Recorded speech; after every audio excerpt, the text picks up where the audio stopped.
Hey, Kerry. Hi, how are you? Okay. Hey, Scott. Can you hear me?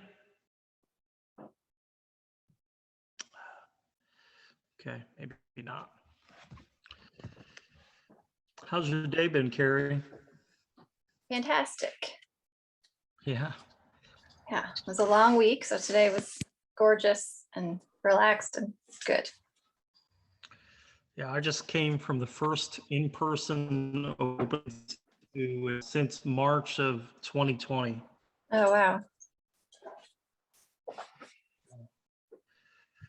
Yeah, it's pretty good. But I actually the tour that you guys are going to read at and buy. Oh, yeah, I'm excited for that. I've never been down there. It's a long, fun road trip. That's gonna be great. Yeah, it definitely, per the part of the state that I'm in, it's definitely the South. It really is. It will be so. Yep, there's that to look forward to today. Yeah, It's like right. How long have you been down there? I've been down this way for about 5.5 years or so. Oh gosh, wow. That's a long Yeah. time. Yeah, it is. I mean, I was in Toledo for 12 years. Mhm. And And have you lived anywhere south before that? I lived in I lived around Santa Cruz, California for about a year, which I mean that's west. So Right. Yeah, not like it's like south with a capital S. yeah, no, I can't say my grandma owned a lot of property in Virginia and West Virginia, so we used to spend the summers there. Mhm. But outside of that, no, not really. Although I've been to like just about every place you can be. Yeah. That would just, I mean, I've lived in Ohio my whole life. So the thought of picking up and becoming, a citizen of another state would just be so strange to me. Yeah, I grew up in Pennsylvania. So yeah, I think, once you do it once, it gets tremendously easier. Um, and I haven't exactly been a vagabond. I tend to stay for a while, but I've been in a lot of places. Mhm. So, Hi, but it'll Dan. be. Hey Dan, do you have your microphone on? Hi, John. Hi, Kerry. Hey. We're waiting. Automatic's coming over for cake for her 40th birthday. 40. Oh my gosh. Tell her I said happy birthday. No, I couldn't believe it. Yeah, but we had to tune in. Good luck. I'll be here. Oh, that's great. Yeah, Thank you. I would about kill someone for a piece of cake right now, Dan. Got a pretty sweet unicorn cake, John. If you were just here, man. No, I actually haven't eaten sugar in 4 weeks. I forgot you were doing that. Yeah. Hey, we do the no sugar bandwagon about 3 times a year, and it's terrible every time. But then we after a month we fall back off, But well, it depends. We've went as long as probably 2 months before. It's hard. It's hard being bipolar. Yeah, I felt diabetes coming for me, so I just pump the brakes on it. Yeah, that's a good motivator. Yeah, for sure. Yeah. I got to quit smoking at some point, but my therapist and my spouse and a lot of people that care about me are worried about me doing that right now. So it's been a tough mental health 18 months for a lot of people. Yeah. So adding another one on there would be tough. Yep. So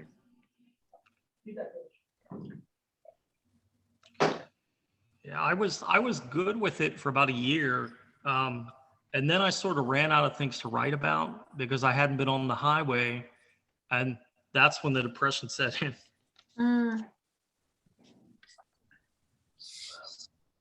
Yeah, I'm definitely looking forward to getting back to in-person events, just reading for humans, listening to humans in real life.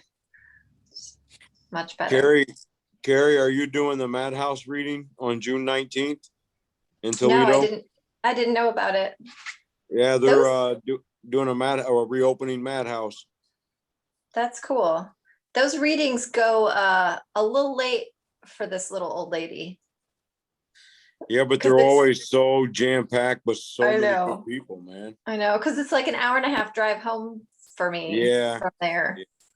So it gets rough. I learned I have to take Sunday off after those readings. Right. I mean, the last one I went to, I was there till like midnight or something, and I said, I give up. I got to get home. And I mean, it was still going. I mean, you guys were still there for hours after I left. Yeah. It's like I'm not 20 anymore.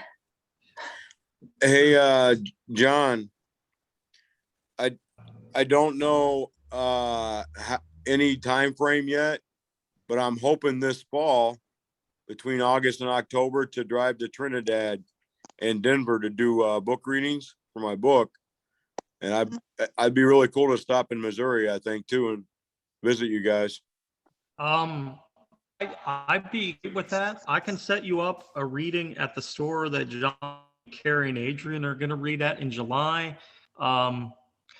We just, when it gets closer, because I have stuff scheduled for July and August, if it's September, October, we can pick a date right now. All right, when are you coming to Toledo?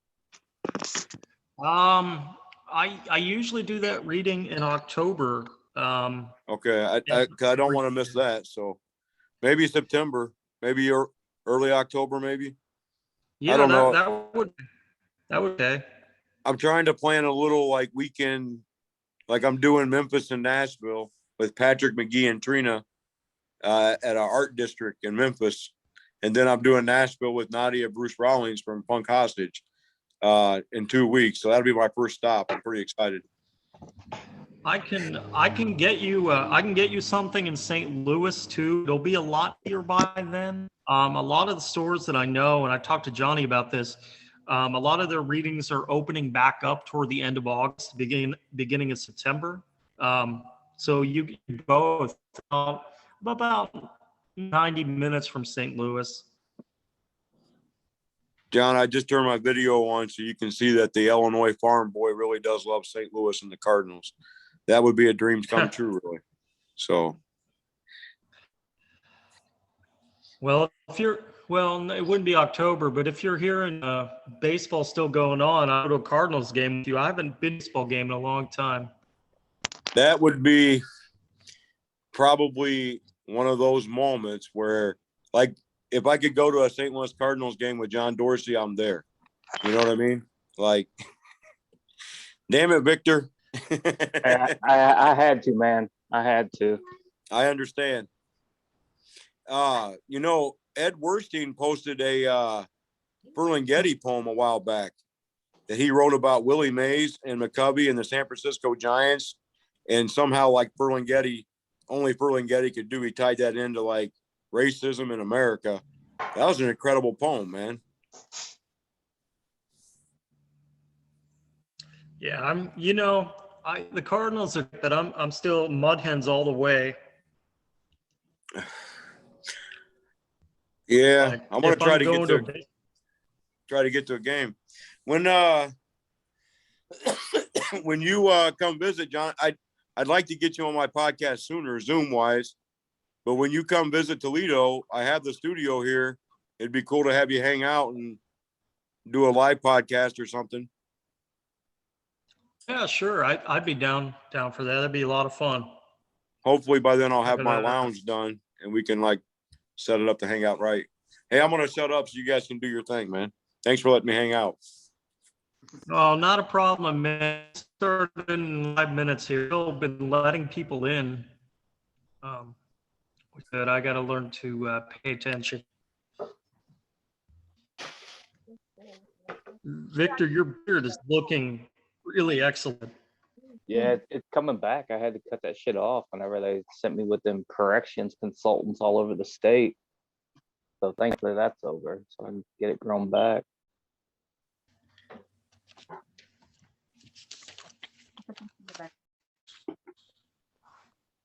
Where you at, Johnny? I'm in the art center. Yeah, Kerry, we have a full art gallery here. It is right next to the bookstore, and it's pretty awesome. If anything will actually be in it when you guys are here. It's empty because of COVID, but it's a great space.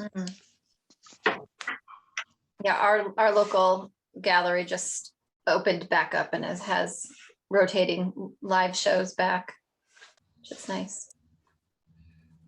Well, it's hard to get people to show because if you put all that work, they want people to actually see it, and it's I mean it's difficult to guarantee an audience.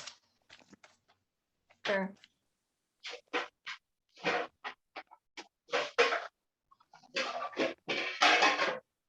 Pat, you're sideways.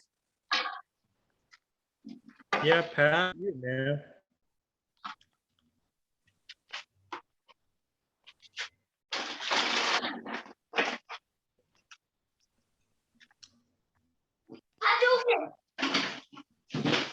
Take your chair to your room.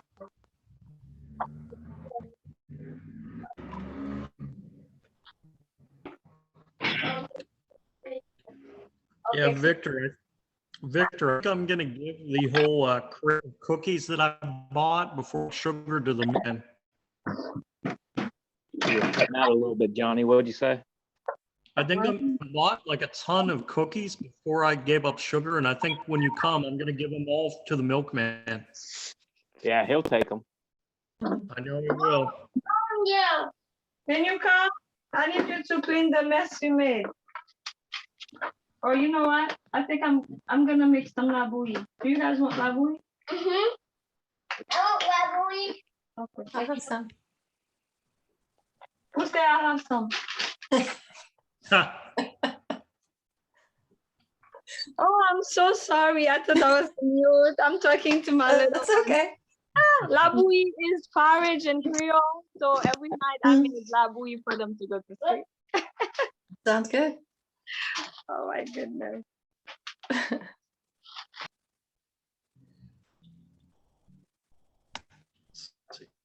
Hey, John, how'd the open mic go?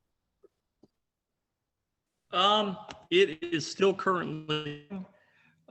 They had pretty decent attendance today, more than they want. There are probably about 20 people over there, which for like, you know, they kind of sprung this last minute, and a lot of the people that come already had made plans. But, you know, I think 20 people for the first time people have left their house, is it terrible? No, I agree. I agree. You So know, was Judge, like, was Judge over there? Yeah, he was. He's lost about 60 pounds. He looks great. Nice. Yeah, I haven't seen him since, shoot, 19. I don't think I saw him at all in 20. Yeah, he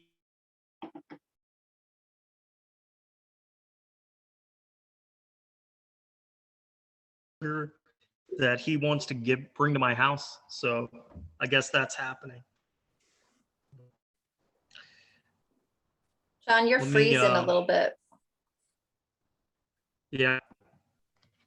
I've never actually recorded out of here. And it's hard for me to tell on my end. Where was Pavey at whenever he did his show with you? He was in the Arts Center, right? I was. Was that problematic that time? I don't know that it was, but maybe, I don't remember where he was sitting at, but maybe that's the signal spot. Yeah, maybe let me move, and we'll see if that's a little better.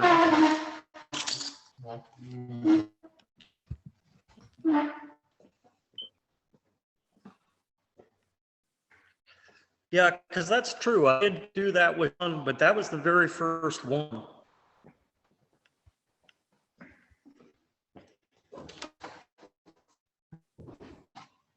I didn't look. Is Pavey on here? I don't think so. No. How was that? Is that breaking up at all? Volume once it Yeah, gets the volume. stabilized, it might be good. I mean, the volume's good. We can hear you. It's just your picture's freezing up. Oh, okay. I would hate to cut the video, but it might actually help the stream if I did on mine. Mm.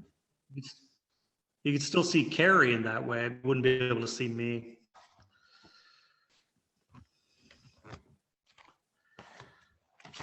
All right. Well, I'm gonna give this a try. We'll see how it goes. If some other people will pop in too, I will admit them.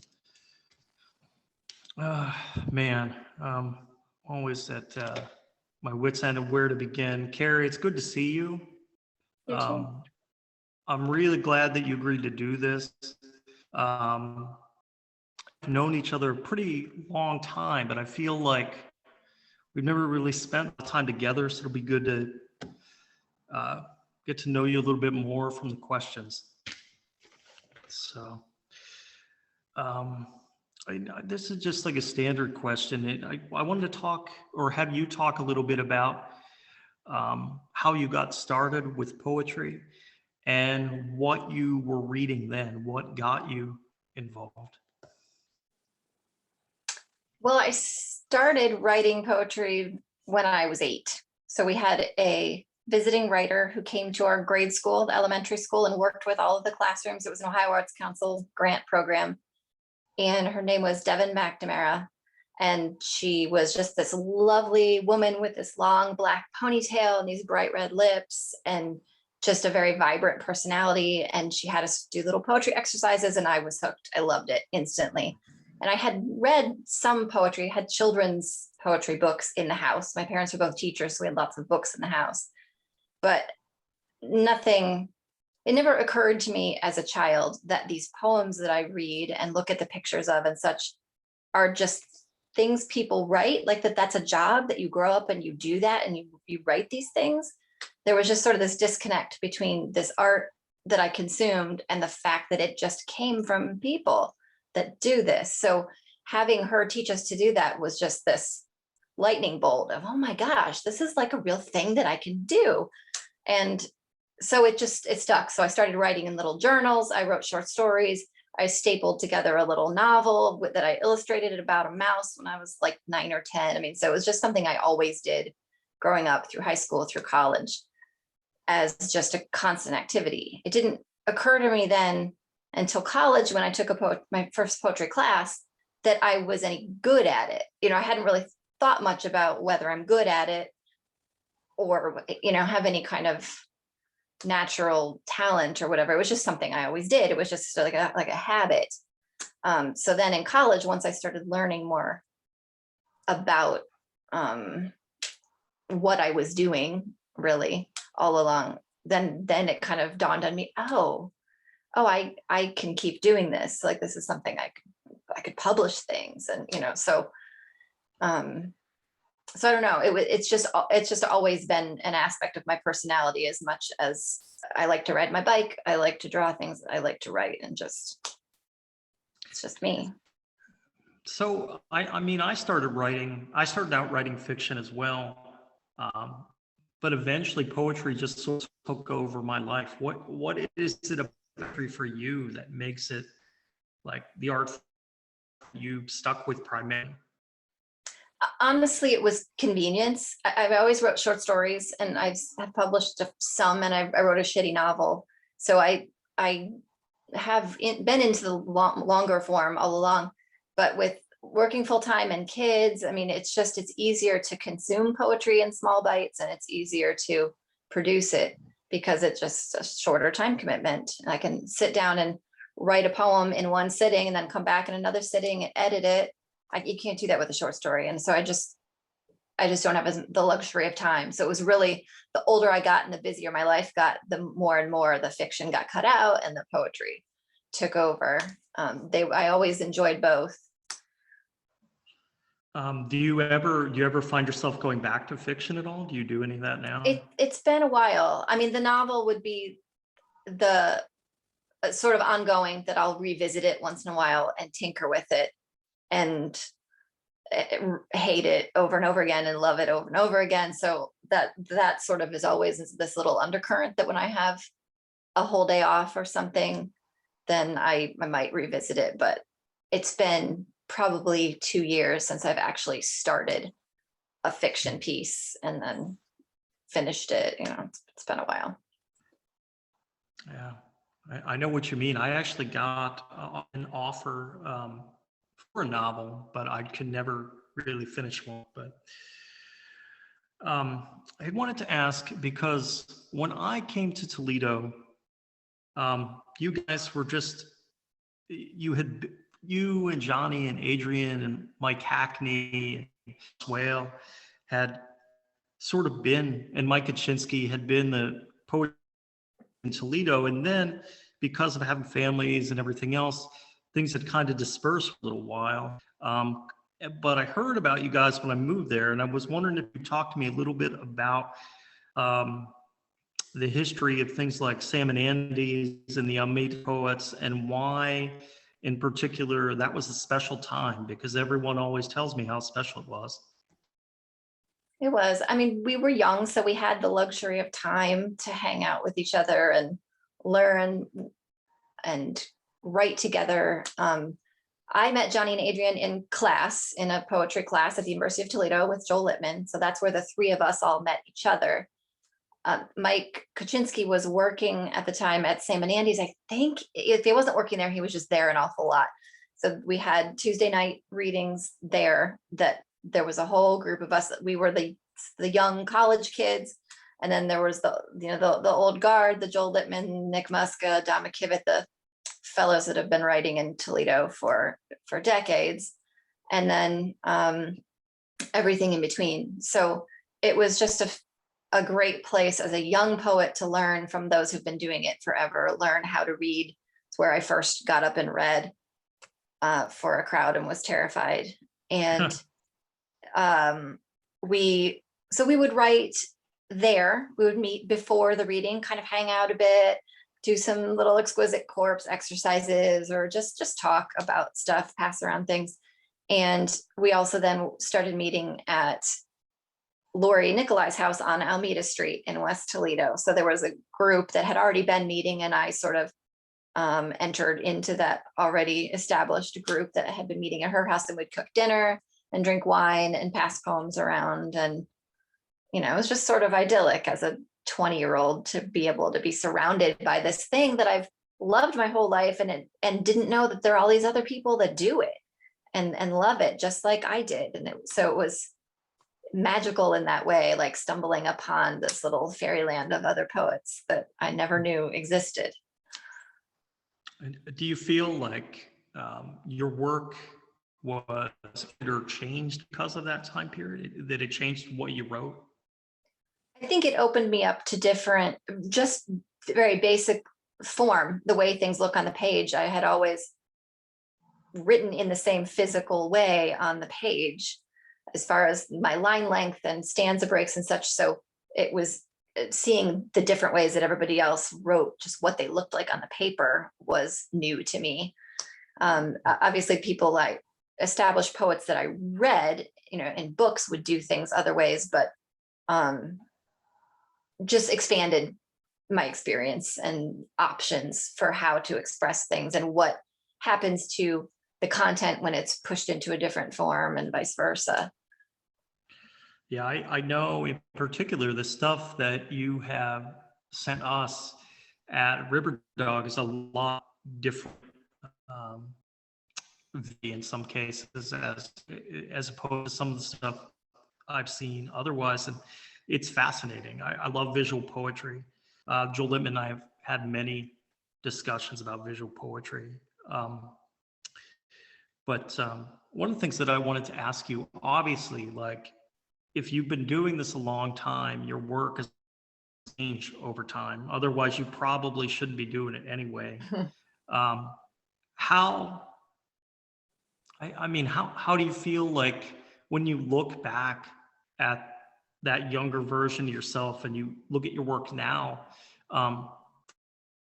feel like your work has changed? I think there's an expansion of scope. A lot of the early stuff is just about me, what I'm feeling, what I see, people that I am relating to very directly at that time, you know, reactions to friendships or love interests, or, you know,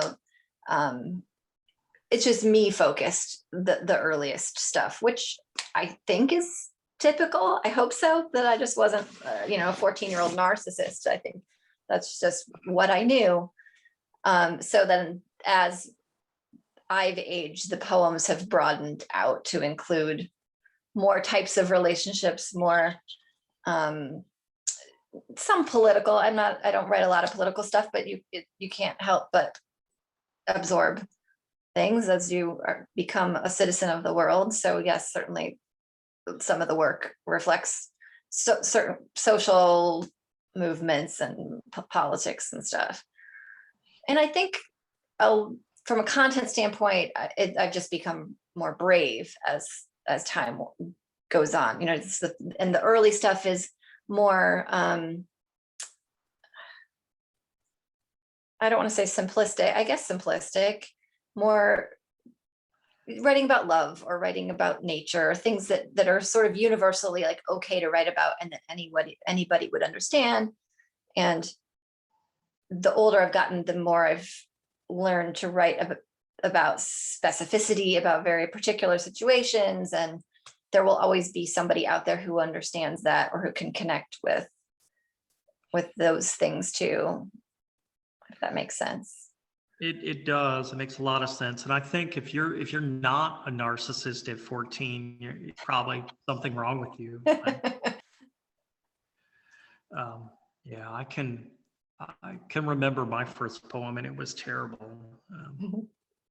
And I wrote it at the dentist. I was waiting for them to come in and clean my teeth, like on some scraps of paper. But yeah, I will stop talking right now and ask you to read a few poems, if you would. Sure. I usually break it up a little bit, so if you could maybe read like 4 poems. Okay, sure. Well, it's funny that you mentioned writing something in a dentist office, because I have a poem that I wrote in the oral surgeon's office. So I'll read that in an issue of Gasconade Review, if I can find the right one. So my daughter had her wisdom teeth out, and it was in the midst of a lot of school shooting type situations happening in the world. So that was in the back of my brain. It was actually an ekphrastic poem based on a painting by a painter named Randy Bennett, who lives in Rudolph, Ohio, which is in Northwest Ohio. But so this poem mentions a bunch of patron saints, like in the Catholic theology, how the certain saints are the patron saint of art or of doctors or things like that. So I'm not going to describe the footnotes, but just know that that's what these saints are. So this is called Wisdom. Saint Apollonia, my daughter's jaw needs your wisdom this morning. 4 teeth jerked away as crows cawed outside the oral surgeon's window. Things will be taken from her over and over again. There aren't feathers enough to embellish this knowledge. St. Thomas Aquinas, our school children need your robes to shield them at their desks. Buzzards soar above their jungle gyms, sniffing for gunpowder. There are always talons poised to uproot tender feet from soil. St. Luke the Evangelical, take Apollonia's hand, deflect the light so my girl cannot walk towards it. Assure her there is nothing there to see, that her regular Friday is worth finishing. My daughter's physics teacher drew diagrams of birds' wings and loft, of levers and wedges and the arcs of projectiles. St. Gabriel Possenti, lower any barrels raised at living targets. Intercede between flesh and lead, alter trajectories. Gray-black shadows hover circles over calculus class and biology and a Tuesday morning ACT administration. 2nd grade teachers are skilled at pulling baby teeth. Older we dream our teeth fall out, wake to dried drool on our cheek, licking the rows to check they're each accounted for. St. Dymphna, relax troubled psyches, numb triggers and their fingers. My girl will rest the weekend away with pain pills, ice cream, and TV. St. Raphael, you're overwhelmed. Beg the aid of blue jays and goldfinches like Sleeping Beauty might. Make prisms from what pinpoints of light you find in our dark.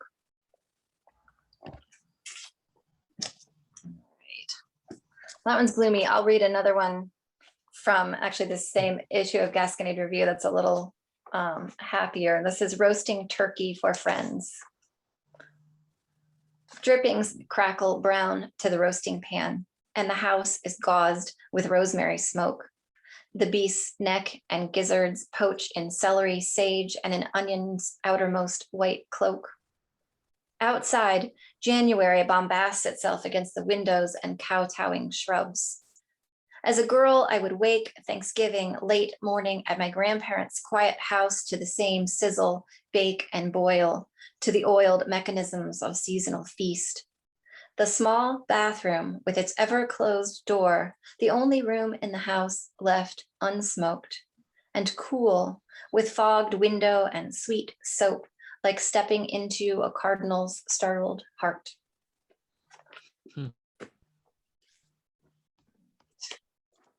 I'll read from this book. This chapbook called Artifacts was put out by Night Ballet Press. Diane Borsnick does such beautiful work with her chapbooks. So I'll read a couple from there. This is called Stopped, Waiting for a Train to Pass. Snowflakes left to my frigid windshield as perfect individuals, sharp and tasseled. The car's bare heat wins out, melting crystals to nondescript droplets. The ghosts of poets and their living counterparts urge me, I think, toward beauty these darkening days, the way a mother eases a feverish child into a lukewarm bath. We are led to believe from childhood the unprovable loveliness that no two snowflakes are alike. What is it that I owe these ghosts of mine who made me, then left as if they never were?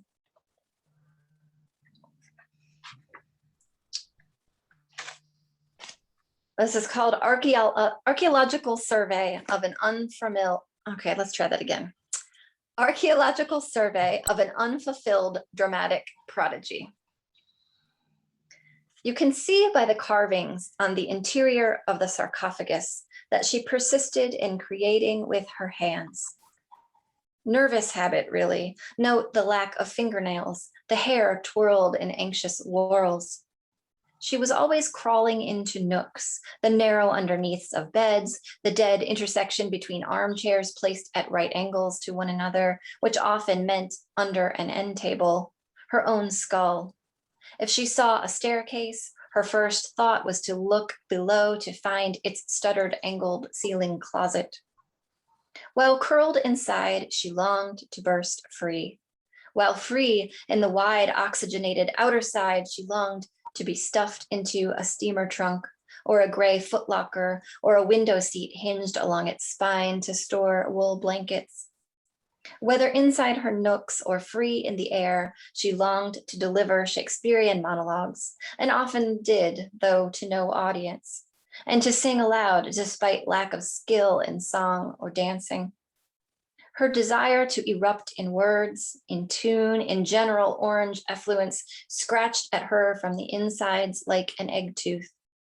Her insideness, some creature lacking proper wings, lacking chirp or howl, melody, claws or growl.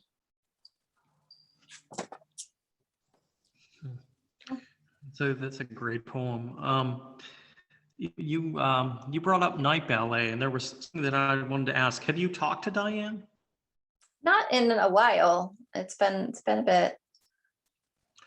I just wanted to direct traffic her way, but I wanted to make sure that your work is that the book is available. And I haven't talked to her in a while. Okay. Yeah, the last I have placed an order with her after she retired. So she retired from nursing right before COVID hit, like perfect timing. And I had placed an order. So she's still making books. I think she's not taking new new work on, but she'll still print. Cool. Yeah, sure. She was counting down, I'll tell you that, until she got to Yeah. that retirement. Yeah, I know she was having trouble sourcing some of her papers because the vendor, the store where she gets all of her papers had closed down early in COVID, but I'm assuming that's resolved by now. Yeah, I would assume so too. Yeah, one of the things I wanted to ask, with the Gascony Review, we did a women's only issue. With River Dog, I've tried to have as many female authors as we can. This year, we're probably gonna have more when we have men, which is great. There's some great books. But it brought up a question with me, which is, like, you're involved with publishing. Is there something that you would like to see happening in publishing? Is there some gap that you think needs to be filled? I mean, I notice I am a reader for Red Fez. I'm one of the poetry editors for Red Fez, and most of the people who submit to us are white men. I mean, that's just most of what we get. And so we do issue personal invitations to people saying, hey, we're looking for some more work. I wish I knew what the answer was as to how to specifically encourage other demographics to submit.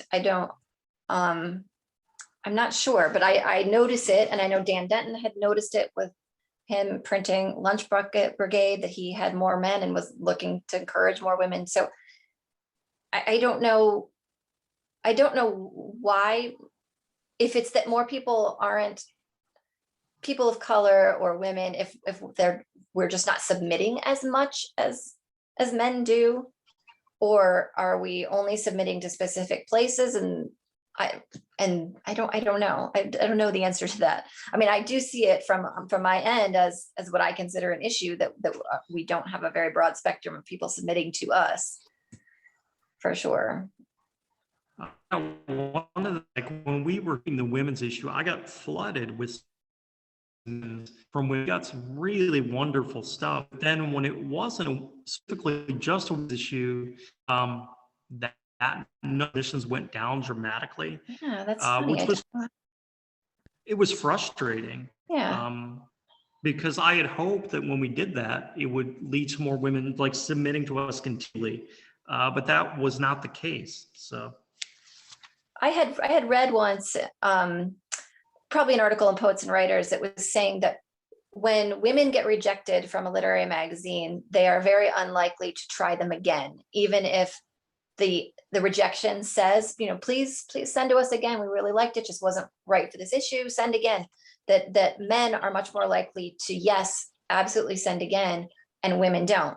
So I remember reading that and thinking, yeah, I don't often, once I've gotten a rejection, I usually, unless it's a zine that I really want to get in, a place that I just really love the work, and just I want my poems to be friends with those poems, and I want them in there, then I might try, but probably not more than twice. If I get rejected twice, I'm not going to keep doing it. So I tried to make a conscious effort after reading that article to yes, go back.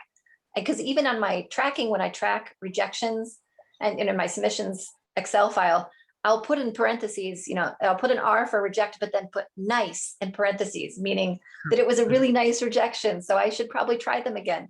So I went back and found my nices and sent out another batch to each of those places. Well, that's cool. Yeah, I think more people should do that. The question of the pandemic, do you feel like, I don't know, do you feel like going through this past year or close to 18 months now has impacted not only the poetry that you write, but the poetry that's getting put out into the world? And section B of that question, do you think that things like Zoom are here to stay? As far as B, I hope so.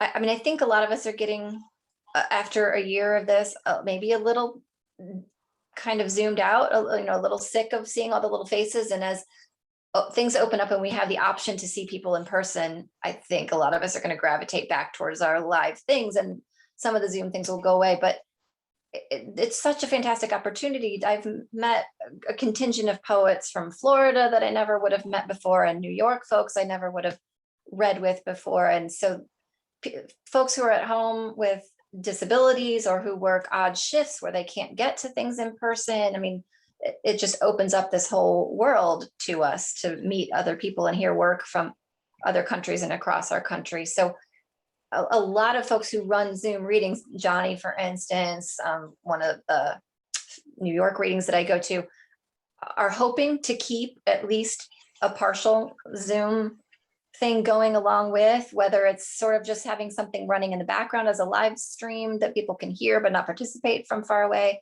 or an every other for a monthly reading. Maybe 1 month is live, 1 month is virtual. You know, I think some of those things will work themselves out, but I think we've all become a little spoiled with the reach that we've been able to get through Zoom. I mean, what we're doing right now wouldn't have happened if it weren't for this, I don't think.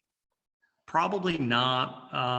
That's being honest, it probably wouldn't have happened. And I didn't think about it from the standpoint of disabled in particular. It must be wonderful for folks like Fierstead, for instance. It must be a lot easier for him to get to be able to do these things. Yeah, and to not feel like you're missing out all the time. No, it's a good point. And there are so many poets like that can't or won't travel for whatever their reasons are, and this is a way for them to be involved. I was talking to someone about a reading that was like 2 hours away, and they were like, 2 hours, that's so far. And to me, that was nothing. It's nothing. Right. Yeah, I mean, with work schedules and family commitments and money, I mean, you know, gas now being $3 a gallon, people can't just hop in their car and take road trips all the time. So this is a virtual road trip. Yeah, I started doing road trips in either 2004 or 2005. And, you know, that 2005, that was the year gas actually hit like $5, even in Ohio. And started a very bad year, and then gradually went down again.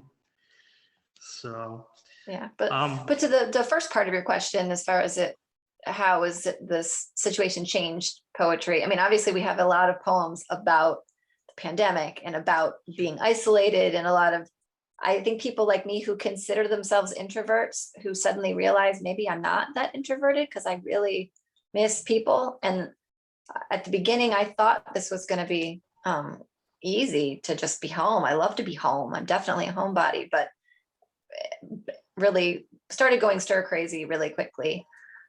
So a lot of the poetry I've seen, for instance, submitted to Red Fez, a lot of stuff about that sort of internal struggle with isolation and the sort of you're being forced to look at yourself in a new light and just be with yourself and your thoughts without the distraction of all the things that you might have been doing socially. Well, because those distractions have kind of gone away, and because there are so many of these Zoom readings, do you think that during this period, do you think there's been more poetry that's been written than would be written on average? Depends on the personality of the person. I don't know. I mean, for me, I haven't been able to be out of the house, or at least in the beginning. Things are better now, but I've been working the whole time. My job was considered essential, and there was a slight downtick in my work in the very, very beginning. But other than that, I'm still working full time. So I don't have any more free time much, really. When I do, I'm home with my kids. So, and the beginning, it's been better since January, but for the 2020 politically, things were insane. And I had a constant sense of, I mean, since 2016, a lot of anxiety, and just my writing in general kind of jumped off a cliff because emotionally I was just in this amped up state of anxiety and unease and nausea. And so that stopped me from writing a lot of the time. I don't know, I'm not sure if everybody was like that. I know there are some people who were very prolific, being cut off from a lot of distractions, but for me, there was too much other crap in the way that, and maybe it's an excuse, but it really caused a block in me. It was really hard for me to sit down and think that anything I would possibly have to say meant shit when there's so much else going on in the world.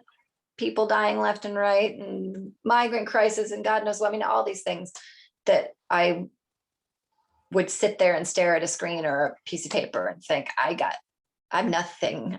There's nothing I can add to this world at this point. So. No, I can certainly understand that point of view. I think I felt that way at times.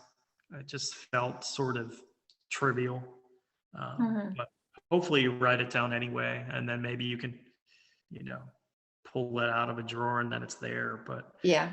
I don't know. But all right. Well, I am going to have you read a few more poems. Sure. Alrighty. So since you were at the Collingwood Arts Center for a while, I have a Collingwood Arts Center poem. I wrote this poem. I went to see an Amiri Baraka play in the basement of Collingwood Arts Center with Miss Trina, who is in the audience tonight, Trina Stolek. So this is called Basement Black Box Theater from January of 2017. Echoes float upward toward semi-crumbling 200-year-old former convent cum artist colony. The play will begin soon. 15 feet above, in January drizzle, mud, asphalt, a madman runs the country. An actual madman, as if cast by a playwright bent upon torturing his protagonist, bringing it upon himself, upon us all. The audience shifts in plastic chairs, silences their phones, no reception down here anyway. For 2 hours, they're quiet together, below ground, in temporary madness with the ghosts of nuns and sculptors, the story working its way out of itself.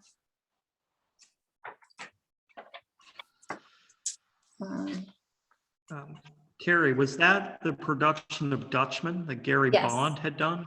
Yep. Okay. It was excellent. Since the Collingwood's supposed to be haunted, I have a ghost poem. So this is, if I become a ghost, I will haunt you. I will hover over your bed to ensure your undisturbed sleep. I will lie on your couch just before you do to feel your body on mine, your muscles relaxed inside your skin and hair and sweat and t-shirt. I will read over your shoulder. I will cry with you and let your tears burn me. I will lullaby away the worry in your forehead. I will stand behind you at the stove, trace your arms' motions as if I was feeding you, the children, as if I could provide warmth and sauce. I will send chills down the necks of other women who love you, yet shove your hips toward theirs if that is what you need. I will stand face to face, absorb your exhaled breath so none of you is wasted. I will bathe in your voice, and I will hate a little bit those whose voices you hear. I will listen for you to speak my name.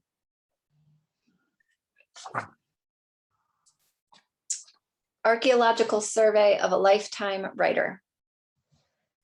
Note the layers of paper, the stacks of notebooks, some steno spiraled across the top, scrawled across both columns regardless of the faint blue center line.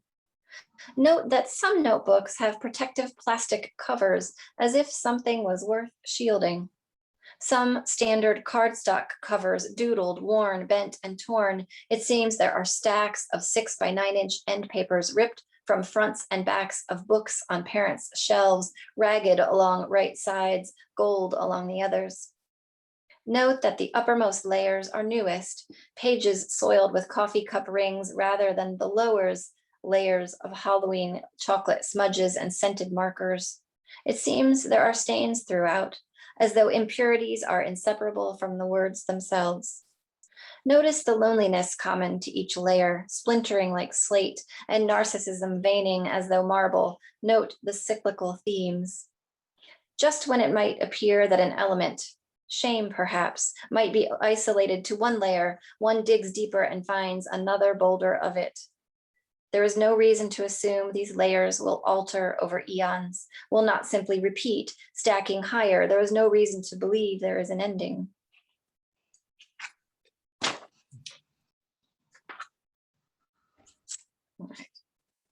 This is from my book, Two have Hoped, which was from Finishing Line Press in 2015.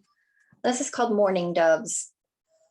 We have a pair of mourning doves that come, they mate for life, and we have a pair that come to our yard every year. So I watch them because I'm a nerd. Mourning doves.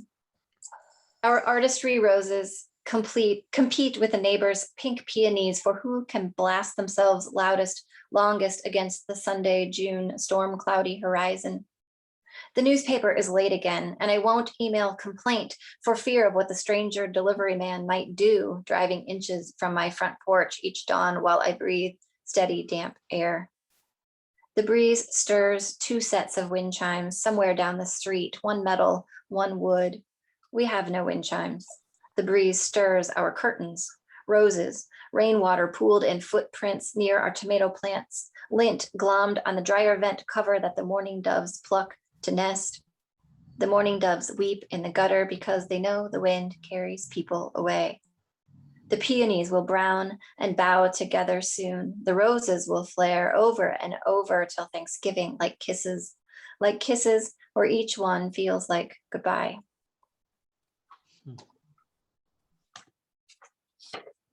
Good for now. Yeah, just yeah. Let me, I'm going to do my usual spiel for the podcast here, and then I'm going to ask you a question. And I want to just tell people, because we get a lot of YouTube listeners after the fact, that you have been listening to Kerry Jensen Trautman on OAC Books Presents. I'm John Dorsey. This is a broadcast sponsored by Osage Arts Community, which is an artist residency program located in Bell, Missouri. Offers residency space to artists of all types, from the period of 1 week to 12 months, typically. And I'd like to thank them for a brief second here for this. And then, Kerry, I'd like to talk to you about publications. Do you have any coming up? What's on the horizon? What are some things you might? I just had my last sort of couple acceptances have all come out recently. So I had a short story in an anthology called The Secrets We Keep by Dandelion Revolution Press. And that was and I've been in two anthologies by them, two different short stories. And it just occurred to me, I don't have any more short stories. So when they have another call for submissions, that's it. I thought my short stories that I've written have all, either been published or are not publishable. But and then recently I had a poem in Analogies and Allegories, a poem called Resurrection. Had some poems up at Red Fez recently. So those, one at the Parliament. So those were all within the past month or two. So I don't think I have anything currently accepted but not out yet. Are you presently working on a project? I know I'm perpetually working on one. Do you have anything that? I have 3 full-length manuscripts that I've been sending out for 3 years or so. So at some point, let's hope one of those sticks somewhere. So I do go in and tinker with them every once in a while. After every, 4th or 5th rejection for one of the manuscripts, I'll pull it out. What am I doing wrong here? And kind of look at it again. But I'm pretty happy with those. And then I have one chapbook, manuscript that I have sent out a couple places. The novel I keep kind of tinkering with. I have a short story collection. So it's kind of a short story collection that I also have been sending out. So I kind of still will tinker with those as they come back to me. Any correspondence with my friend Jason Reberg from Spartan Press? Have I had correspondence with him? Yeah. Is that your question? No. because I know he's always looking, and Jason's a great guy. He might be a really wonderful fit. I'll look him up. That could be. It's worth a shot. Yeah. Let's see. I know that I had some other things that I ask you. What? This is kind of a standard question, but who this changes for me every couple of years. But do you have a favorite poet who is who do you like? I adore Linda Paston. She's one. There aren't. I don't often reread books, so I have lots of books on my shelf that I haven't read yet. So I'm reluctant to reread when I have so many that I haven't read yet. But she is one I will definitely go back to. She writes a lot about motherhood and children and things that I can identify with that not a lot of people do write about those things. So I think some women think that it's too mundane or too, I don't know. We feel like we're supposed to sort of cover up our motherhood as though it's something that maybe would get in the way of readers connecting with us or something. I'm not sure what it is, but some of it's privacy. I think I was reluctant to write about my children for a long time, and I still don't use their names because it seems sort of unfair to write about them. But so I connect a lot with her. I love her work. I love Jane Kenyon. I love Edna St. Vincent Millay. She was the first poet I fell in love with in high school, and I will still return to her, particularly when I'm trying to write in form, maybe for a prompt or something. And she's just such an example of how to easily write a sonnet that you don't even know you're reading a sonnet, because they're very natural and not sing-songy. And I wrote a lot of sonnets when I was 14, 15, 16 years old because I was reading her. So I would mimic that. Yeah, Victor and I were just in Little Rock, Arkansas, and I knew who she was, but I've started reading a lot of Joe McDougal. I don't know if you've read her. No, I haven't. Yeah, I'll send you a link to something, but she writes a lot about family and a lot about children, and the writing is wonderful. And I just happened to randomly find a book of hers. Little Rock's public library system, a large part of it into a used bookstore, and they have some of her books there. And it really touched me. I don't buy that many books anymore because people keep sending them to me. But I picked up some stuff there. Is she from Arkansas? She is. I think at one point in the mid to late 90s, she might have been the poet laureate of Arkansas, if I'm not speaking. But it's really, it connected with me. Like her work is very accessible, which I don't find to be the case with most poet laureates of any sort. And so she's a really, really good read. I'm touched by it. I will definitely look her up.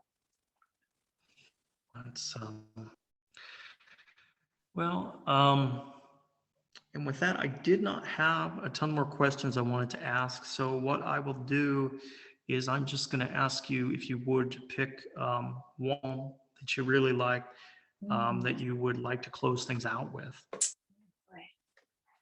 Pressure. Okay, I'm gonna read this one. It's sort of tornado season, so this poem is a tornado poem. It's called Damage. The wife read the newspaper in the front seat, adjusting her glasses when heat made them slip.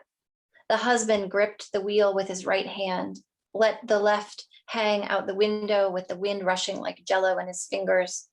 Their young son slept in the back seat, cheek pressed flat on the window, maybe dreaming. The hospital was 50 miles away still. Neither one had ever lost a parent. Neither knew a thing about cancer. They silently pointed out to each other damage from the past night's tornado, lots of big trees down, roots and all. The husband gestured toward a trailer, upended, freezer and oriental rug along the shoulder. Everything was so easily toppled. The son woke in the back seat. pointed to his cheek, sore from the window frame, cried for a Band-Aid.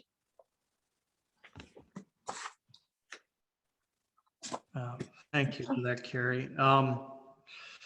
And I just want to thank everybody for being here for this.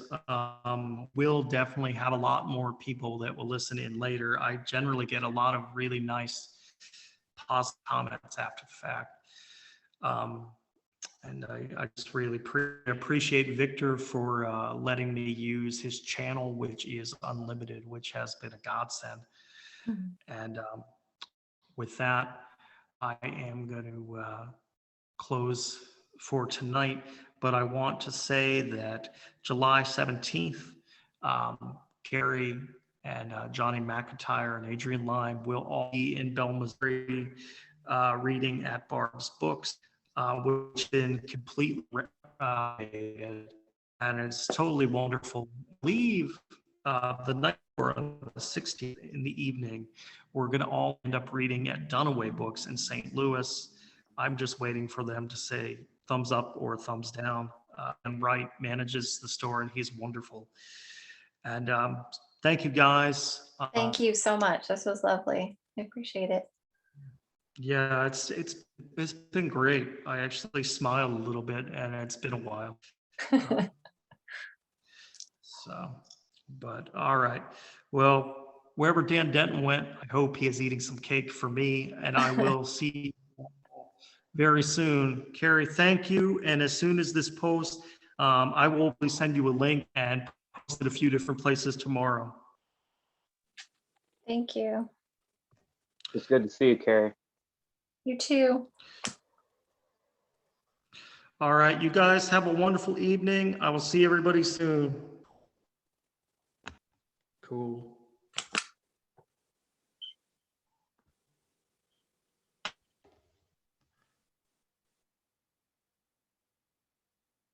All right. Thank you, John. Good night. Good night, Victor. Good night. Did he end it or?